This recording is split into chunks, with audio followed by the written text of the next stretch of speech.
honey, we need to have a talk. How many men have heard those words, I wonder? How many marriages and dreams have been smashed? Sure, Debbie, whatever you want. I replied absolutely to my wife of 14 years who just walked into our house. And who is this young man with you? Well, Charlie, she started, a certain hesitancy in her voice. This is Michael, and it's him I want to talk to you about.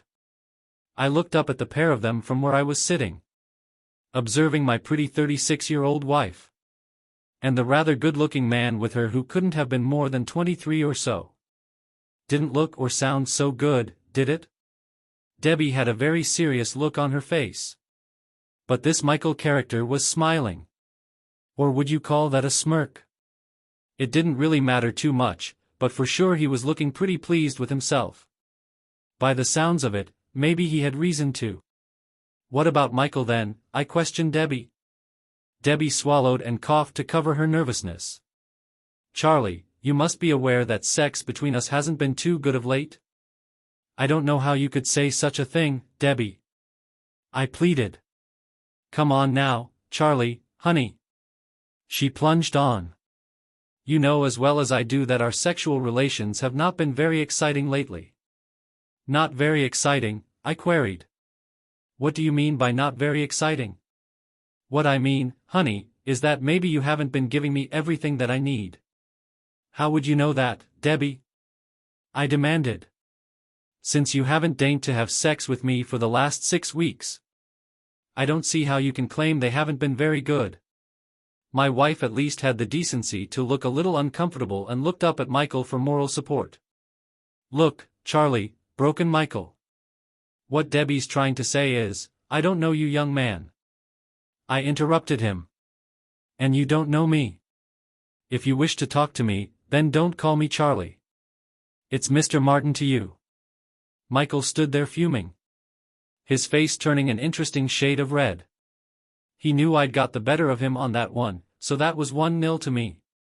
However, I had a fair idea of what was coming. And the score wasn't going to stay that way for long. Leave this to me, Michael. Spoke up my wife before her boyfriend could do something they may regret. Look, Charlie, it isn't that I don't still love you or anything. I think the world of you and couldn't imagine life without you. So you're not telling me that you've fallen in love with someone else than Debbie? No, of course not, she confirmed. Well, at least not exactly. She looked pleadingly at me, hoping I'd understand. So I gestured for her to go on. I don't want to change anything between us, honey. I'm still as much in love with you as when we got married. It's just that spiritually I feel I have expanded a little more than you have, Charlie. And I just need a bit of space to sort of find myself.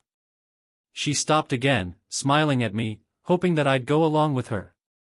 By find yourself, Debbie, I ventured, nodding my head. I guess you mean being free to be with Mickey boy here. Michael bristled at my calling him Mickey, but held himself in check, realizing that I was goading him. Don't be crude, honey. Debbie scolded me. It's not becoming for a man like you. I thought you'd be more understanding of my needs. So what would you call it then, Debbie? Well, more of a meaningful relationship, she explained. An essential expansion of my being, like a sort of being with him relationship and cheating. On me type of expansion, you mean? I'd be pulled to face inside deeply, looking at me as if I was a difficult child having a tantrum. Charlie, you're not making this very easy for me, you know. Sorry, honey. I mumbled. I wouldn't want to make things difficult for you while you're finding yourself. That's okay, Charlie. She graciously accepted my apology. But you haven't actually said what you want yet, Debbie. I pointed out, which brought her up a bit short. I think you know what I want, Charlie. Tell it out, Debbie, I insisted. There was a little whispering between the two of them, making it more than obvious that the conversation wasn't going at all as they had expected. Eventually, Mickey boy nudged Debbie to continue, clearly not prepared to address me as Mr. Martin. Well, what we thought, Charlie, she started at long last, is that you and I carry on happily. as before, but I am free to have dates with Michael 2 or 3 times a week. You'd hardly notice the difference, honey. I promise. And you think that would work out for the best for the two of us, do you, Debbie? Well, yes, I do, honey. She went on. Michael and I have worked it all out, and I might not be here some evenings, but I'd always be back to have breakfast with you. Now that was interesting. Since it was always me that made breakfast anyway, she wasn't exactly putting herself out, was she? And then you'd be able to find yourself? Then Debbie? Well, yes, I would. My wife agreed. With Michael's help. Oh, and of course yours as well, Charlie, that I'm sure I could expand my horizons as I've always wanted to. What a load of shit. Great, I responded, nodding my head to indicate that I thought I'd fully understood what the proposal was. So we carry on as we have for the last 6 weeks with me getting no intimacy from you. While pricky Mickey boy here gets to be with you several times a week, Debbie looked somewhat deflated while her lover boy clenched and unclenched his fist in anger. Please, Charlie, stop being difficult, Debbie pleaded, holding her arms out and stepping forward towards me. Of course, it won't be like that, honey. I'm sorry I've neglected you lately, but I promise I'll make it up to you. I held my hand out to halt her, looked over at the other man and asked, is that okay with you then, Mickey? Is that okay if your girlfriend gives me the occasional bit of attention then? He grinned stupidly back at me, sure that they had me where they wanted me. Whatever dude, screw Debbie all you want as far as I'm concerned, but she'll never enjoy it as much as she does with me. Debbie at least started to protest, telling him to shut up, but he had his pecker up by then and carried on. You think you're better than me, but it seems like there's a lot more to the situation than you realized. Is that what you think as well, Debbie? I inquired. That Mickey's cock is so much bigger than mine, and that he knows how to use it better than me. No, Charlie, I swear I've never said that to him. He's making it up, the stupid prat. He's no better than you in bed, a bit rougher maybe, just different, that's all. I gave them a few moments before I hit them with my next comment. That's more or less exactly what Linda said as it happens. My statement brought the pair of them up short. Debbie stood there with her mouth wide open and surprised while Mickey boy lurched forward, raising his fist at me. Leave Linda out of this, you bastard. He screamed at me angrily. Sorry, Mickey boy, but your wife Linda is already involved. I relished telling him that. As he approached me threateningly, his fist ready, Debbie made a grab for him, pulling him back. Don't, Michael, she implored him. I'll kill the bastard, he retorted loudly. An old sod like him. Michael, she said as she held on to him, believe me, you stand no chance. If you hit him, you'll regret it. She was right, of course. I may have been 15 years or so older than him, and he may work out in some gym. But I'd worked up to running my own construction firm the hard way, and over the years had learned how to look after myself against some of the hardest men in the trade. He stepped back, thinking twice about it. Pity. Never mind, maybe there'd be another opportunity. Why are you getting Michael's wife into this affair? My loving wife Debbie asked me at last. There's no need to involve her, not me, I told her. Debbie was the one that contacted me a month ago and told me what was going on between you two. If Debbie looked surprised, then Mickey boy looked stunned. He'd had no idea whatsoever, no idea at all. God, this was starting to feel good. 2-0. There was a standoff.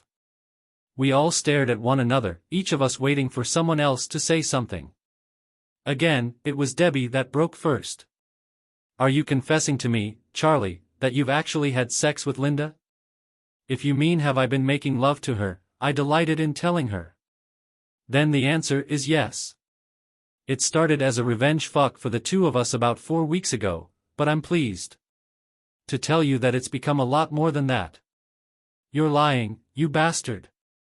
Mickey boy jumped in with, my wife wouldn't go to bed with anyone else but me, and especially an old bugger like you. Raising my eyebrows, I glanced over at Debbie, who looked a bit pissed. We were both about the same age, Debbie and I, so what did his comments say about her? Her old cow. You want proof, Mickey? I teased him.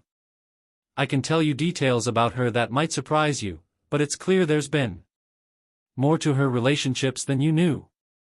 If looks could kill, then I'd be long time dead.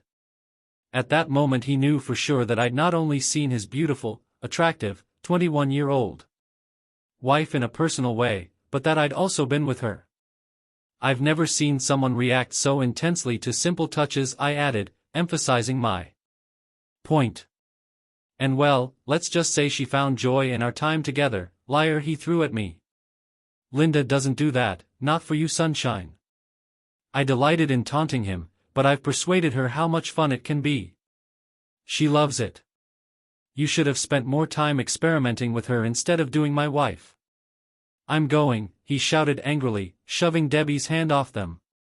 I'm going to show that bloody wife of mine. What's what?